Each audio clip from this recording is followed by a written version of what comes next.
नमस्कार, मैं हूं नीतू। आपका स्वागत है टॉप 9 न्यूज में। टॉप 9 न्यूज में मैं फिर लेकर हाजिर हूं देश और दुनिया की 9 बड़ी खबरें। तो चलिए सबसे पहले नजर डाल लेते हैं देश की बड़ी खबरों पर। राजद के राष्ट्रीय प्रधान महासचिव रामदेव भंडारी ने कहा है कि पार्टी की गतिविधियों की वजह से पप्पू यादव को आरजेडी से निष्कासित कर दिया गया है। राष्ट्रीय जनता दल सांसद पप्पू यादव को पार्टी विरोधी गतिविधियों के चलते पार्टी से बाहर कर दिया गया। बता दें कि आरजेडी ने उन्हें 6 साल के लिए पार्टी से निष्कासित कर दिया। इधर पार्टी से निकाले जाने पर पप्पू यादव ने आरजेडी सुप्रीमो लालू पर निशाना साधते हुए कहा कि पुत्र और परिवार को आगे बढ़ाने के लिए लालू यादव ने उन्हें बलि का बकरा बनाया है। पप्पू ने आगे कहा कि जनता उनकी मालिक है, ना कि लालू यादव। गौरतलब है कि पप्पू यादव मधेपुरा से सांसद हैं और उनकी पत्नी रंजीता रंजन भी सुपौल से कांग्रेस की सांसद हैं। वैसे देखा जाए तो काफी लंबे समय से पप्पू यादव और आरजेडी मुखिया लालू यादव के बीच रिश्तों में तल्खी का दौर चल रहा था। विवाद की शुरुआत तभी हो गई थी जब पप्पू यादव ने बिहार के पूर्व सीएम जीतन राम मांझी का समर्थन किया था और खुलेआम लालू यादव की भी आलोचना की थी। लेकिन पप्पू यादव का मुख्य विरोध जनता परिवार के विलय और नीतीश के साथ लालू यादव के खड़े होने के बाद सामने आया था। पप्पू यादव लगातार पार्टी के खिलाफ बयानबाजी कर रहे थे। साथ ही उन्होंने लालू यादव के अपने बेटे को पार्टी का उत्तराधिकारी बनाने का भी विरोध किया था। बहरहाल आरजेडी का यह फैसला ऐसे समय आया है जब बिहार में आगामी दिनों में विधानसभा चुनाव होने वाले हैं। वहीं जनता विलय और मांझी के साथ अलगाव कहीं न कहीं इस बात की तस्दीक करते हैं कि पप्पू यादव मांझी के साथ नए दल का गठन कर सकते हैं। फिलहाल अब देखना ये होगा कि बिहार चुनाव से पहले अभी और कितने घटनाक्रम सामने आते हैं। नेक्स्ट 9 न्यूज के लिए गायत्री गुप्ता की रिपोर्ट। हिट एंड रन मामले में सलमान खान को हाईकोर्ट से जमानत मिल गई है। आपको बता दें कि 2 दिन पहले निचली अदालत ने सलमान को 5 साल की सजा सुनाई थी। हिट एंड रन केस मामले में बॉम्बे हाईकोर्ट ने सलमान खान को जमानत देते हुए उनकी 5 साल की सजा पर रोक लगा दी। इधर सलमान को जमानत मिलते ही उनके घर के बाहर जश्न का माहौल शुरू हो गया।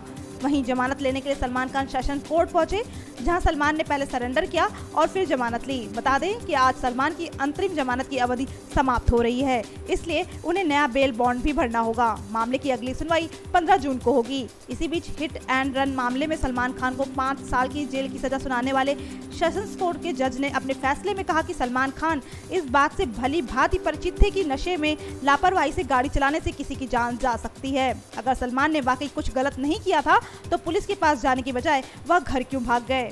जानकारी देते चले कि सलमान को विदेश जाने से पहले अदालत की इजाजत लेनी होगी, क्योंकि उनका पासपोर्ट बांद्रा पुलिस के पास जमा है। हालांकि सलमान के वकील ने अदालत से गुजारिश की है कि सलमान का पासपोर्ट उन्हें वापस कर दिया जाए।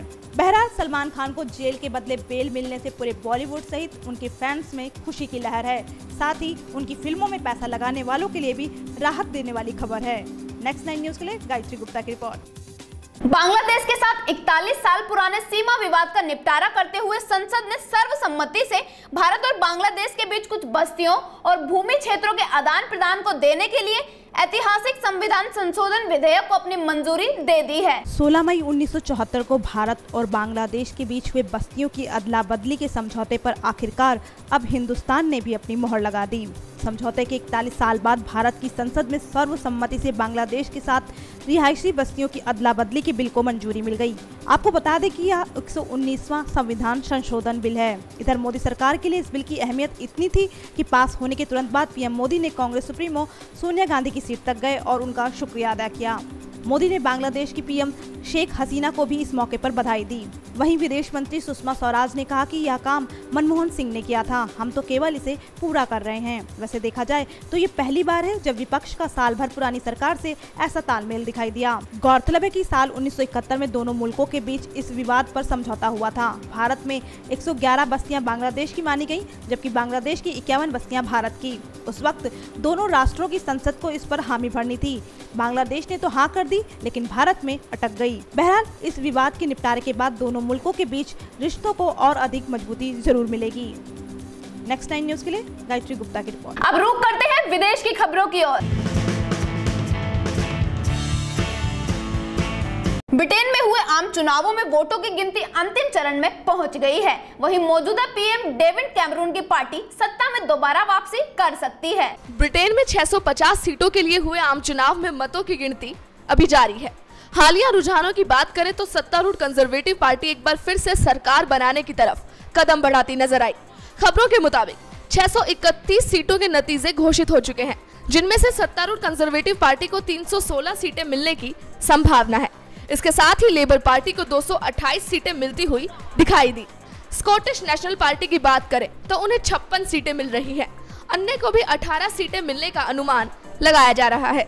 वैसे बहुमत के लिए 326 सीटों की जरूरत होती है। प्रधानमंत्री डेविड कैमरन अगर एक बार फिर से सरकार बनाने में सफल हो जाते हैं तो वो दोबारा देश के पीएम बन जाएंगे। फिलहाल तो सत्तारूढ़ कंजर्वेटिव पार्टी को लेबर पार्टी कड़ी टक्कर दे रही है। याद रहे कि पिछले आम चुनाव में कंजर्वेटिव पार्टी को 302, लेबर पार्टी को 256 और अन्य को 67 सीटें मिली थी। फिलहाल अगर कंजर्वेटिव पार्टी को पूर्ण बहुमत नहीं मिला तो वो किसी भी छोटी पार्टी के साथ मिलकर सरकार बना सकती है। नेक्स्ट 9 न्यूज के लिए चीनू की रिपोर्ट। भूकंप त्रासदी झेल रहे नेपाल में आज सुबह एक बार फिर से भूकंप के हल्के झटके महसूस किए गए। भूकंप की त्रासदी झेल रहा नेपाल एक बार फिर से भूकंप के झटकों से हिल गया।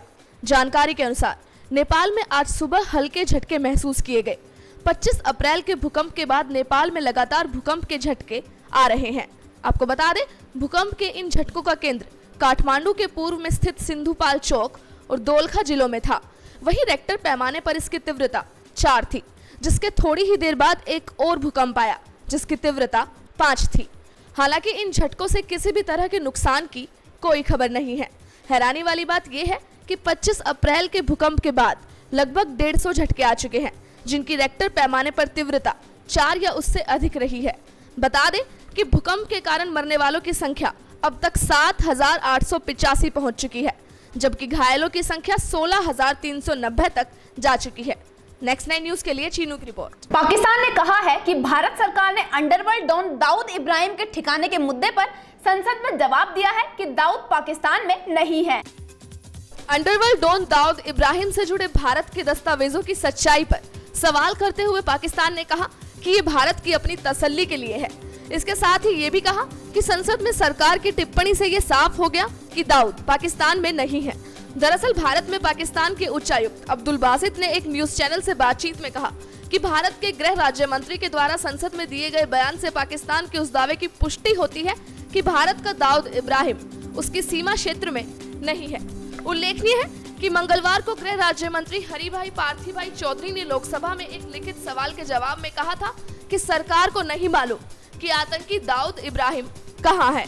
गृह राज्य मंत्री के इस बयान से सरकार और देश की काफी किरकिरी हुई है, क्योंकि भाजपा के शीर्ष नेताओं और भारत सरकार का यह दावा रहा है कि आतंकी दाऊद पाकिस्तान में सुरक्षित पनाह लिए हुए है। वहीं मीडिया में भी अक्सर अपने सूत्रों के हवाले से ऐसी खबरें प्रसारित होती रहती हैं। नेक्स्ट 9 न्यूज के लिए चीनू की रिपोर्ट। अब देखते हैं बॉलीवुड की चटपटी खबरें। वरुण धवन और श्रद्धा कपूर की फिल्म ABCD 2 का पहला गाना बेजुबान फिर से रिलीज हो गया है। आपको बता दें कि इस गाने को सचिन जिगर ने कंपोज किया है। बॉलीवुड अभिनेता वरुण धवन और श्रद्धा कपूर की आने वाली फिल्म ABCD 2 का गाना बेजुबान फिर से रिलीज हो गया है। इस गाने में वरुण श्रद्धा जबरदस्त डांस स्टेप्स करते नजर आ रहे हैं। वैसे भी इस फिल्म का ताना बाना डांस को लेकर ही बुना गया है। इस फिल्म को कोरियोग्राफर रेमो डिसूजा ने डायरेक्ट किया है। आपको बता दें, ये फिल्म ABCD का सीक्वल है। वहीं ये गाना पिछली फिल्म के गाने से काफी मिलता जुलता नजर आया। इस गाने को निखिल डिसूजा और विशाल ददलानी ने गाया है। पहली फिल्म में डांस टीचर बने विष्णु यानी प्रभु देवा भी मुख्य भूमिका में है। कहानी की बात करें तो ये फिल्म एक डांस कंपटीशन पर आधारित है। फिल्म का नायक अपनी मां का सपना पूरा करने के लिए डांस सीखने के बाद डांस कंपटीशन में हिस्सा लेता है। इस मुकाबले से उसकी प्रेम कहानी शुरू होती है। कुल मिलाकर वरुण और श्रद्धा की मौजूदगी ने फिल्म को चर्चाओं में तो ला ही दिया। नेक्स्ट 9 न्यूज के लिए एडविन अमन की रिपोर्ट।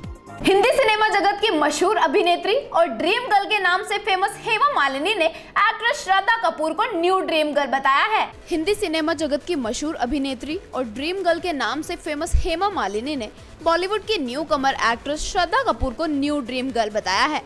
सभी जानते हैं कि बॉलीवुड में हेमा मालिनी को ड्रीम गर्ल कहा जाता है, लेकिन हाल ही में हेमा ने श्रद्धा को न्यू ड्रीम गर्ल कहा।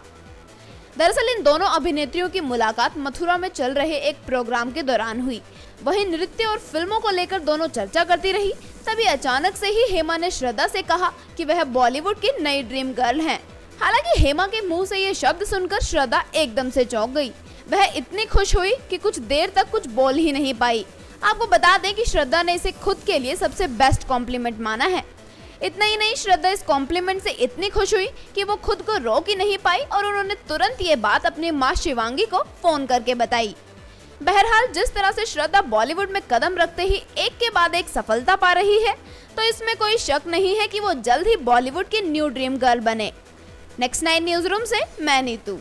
दबंग सलमान खान के बुरे वक्त में कई बॉलीवुड सेलिब्रिटीज सलमान के घर जाकर उन्हें दिलासा दे रहे हैं, लेकिन अभी तक सलमान की एक्स गर्लफ्रेंड कैटरीना कैफ ऐसे समय में भी सलमान के पास दिलासा देने नहीं पहुंची हैं। बॉलीवुड के दबंग सलमान खान का बुरा वक्त चल रहा है। ऐसे में बॉलीवुड के कई बड़े स्टार्स सलमान के घर जाकर उन्हें इस बुरे वक्त से लड़ने का दिलासा दे रहे हैं। लेकिन क्या आप जानते हैं कि एक मोहतरमा ऐसी भी है जो कभी सलमान के करीब थी और उनका करियर संवारने में सलमान का बड़ा हाथ माना जाता है, फिर भी वो सलमान के बुरे वक्त में उनसे मिलने नहीं आई। दरअसल हम बात कर रहे हैं एक्ट्रेस कैटरीना कैफ की।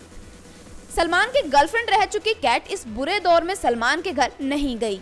भले ही दोनों के ब्रेकअप को सालों गुजर गए हों, लेकिन ब्रेकअप के बाद भी कैट सलमान के घर कई मौकों पर देखी जाती रही है, चाहे वो गणपति पूजा हो या अर्पिता की शादी। लेकिन इस बुरे वक्त में वो नदारद रही। हालांकि कैट खुद इस बात को मानती है कि उनका करियर संवारने में सलमान का बड़ा हाथ है, फिर भी ऐसे वक्त में वो उनसे मिलने नहीं पहुंची। यहाँ आपको बताते चले कि सलमान के बुरे वक्त में कैट ने चाहे उनका साथ ना दिया हो, लेकिन कैट के बॉयफ्रेंड रणवीर कपूर सलमान का खुलकर समर्थन कर रहे हैं। रणवीर ने कहा कि मैं और मेरा परिवार सलमान की फैमिली से बहुत अटैच हैं और इस बुरे वक्त में हमारी फैमिली उनके साथ है। नेक्स्ट 9 न्यूज रूम से मैं नीतू। ये थी देश और दुनिया में आज के दिन की 9 बड़ी खबरें। बाकी खबरों को जानने के लिए लगातार लॉगिन करें www.next9news.com। नमस्कार।